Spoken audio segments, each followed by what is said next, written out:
कर, तो उस समय मतलब क्या वेदना है जो, और फिर राम जी के जो मैं कहता हूँ कथा रसिक हैं उनके मन की पीड़ा बड़ी अद्भुत होती है। इसीलिए तो इस प्रसंग को उठाने का प्रयास किया है कि इसको बहुत ज़रूरी, हम सब राम वनगमन को समझ लेते हैं लेकिन उस पीड़ा को नहीं समझते। उनका पूरा व्यक्तित्व जीवन देखेंगे तो उसने उस हद तक वो किया है त्याग जिसका शायद ही कोई करेगा। अच्छा सर, इसको मैं थोड़ा दूसरी तरफ ले जाते हैं हम सबको समझने के लिए।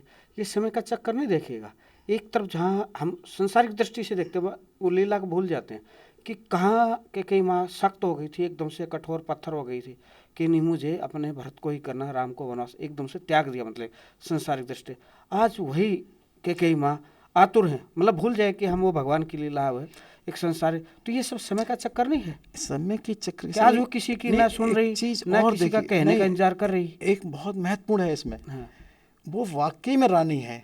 क्योंकि एक रानी का ये दायित्व होता है, उनका जो दृष्टिकोण होता है ना वो अलग होता है। अगर उन्होंने वो वनगमन उसको भरत को नहीं वो मांगा राज्य, तो क्या एक हमने उस समय बड़ी विस्तृत चर्चा की थी कि उन्होंने दो जो मांगे थे वरदान, पहले भरत को राज और दूसरे में वरदान। ठीक, अब उन्होंने वनगमन दूसरे में ही क्यों मांगा? क्योंकि वो इस बात को अच्छे से समझती थी, किसी तरह से महाराज को कुछ हो गया, हृदयघात हो गया तो राज्य खाली हो जाएगा।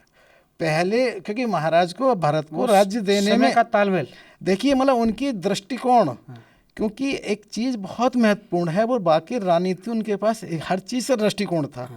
क्योंकि भरत से उन्हें भी मालूम है महाराज का प्रेम कम नहीं है और उन्हें कोई राज देने में दिक्कत नहीं है, लेकिन मूल बात ही कि उन्हें राज नहीं देना है। मेन बात है कि प्रभु को इस सब के लिए वनगमन भेजना है। मतलब उनको ये अंदेशा था और पहले अगर वनवास मांग लिया, कहीं अचानक सांस अटक गई फिर तो सब रिक्त स्थान हो जाएगा, कुछ नहीं होगा, कितनी एकदम वो होगी। तो वो कितना उनका दृष्टिकोण है कि पहला वरदान मांगा है उन्होंने और महाराज ने स्वीकार भी कर लिया, कोई बात नहीं।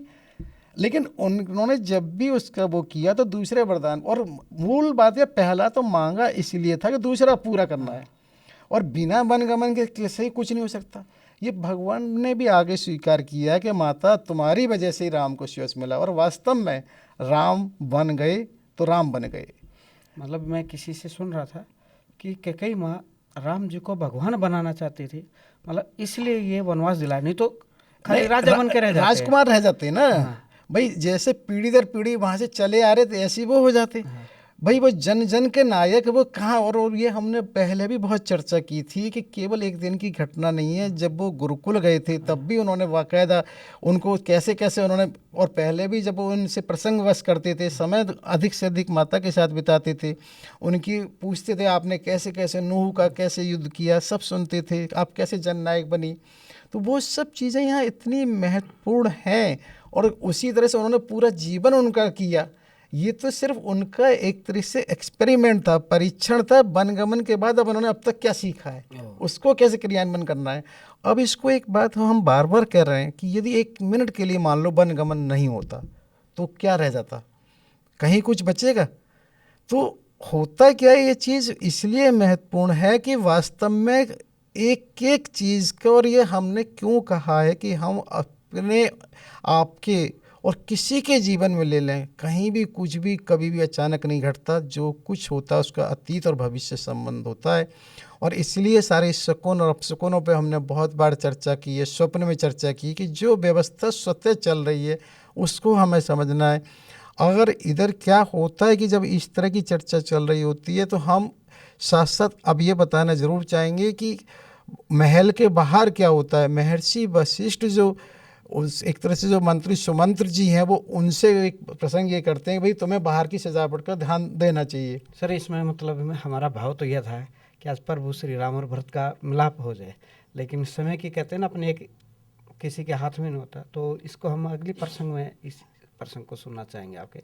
आज के लिए फिर आपको हम ये कहेंगे आपने जो अद्भुत दी, और विशेषकर जो कैकेयी माँ का ये वेदना और प्रेम दोनों एक साथ। जी जी, वेदना में जो प्रेम होता है इसकी एक अलग ही लीला होती है, आनंद ही होता है। ये तो वही समझ सकता है ना जिसने किया है। इस अद्भुत प्रसंग के लिए हम आपको क्या है कि आभार भी नहीं कर सकते इतने कम शब्दों में।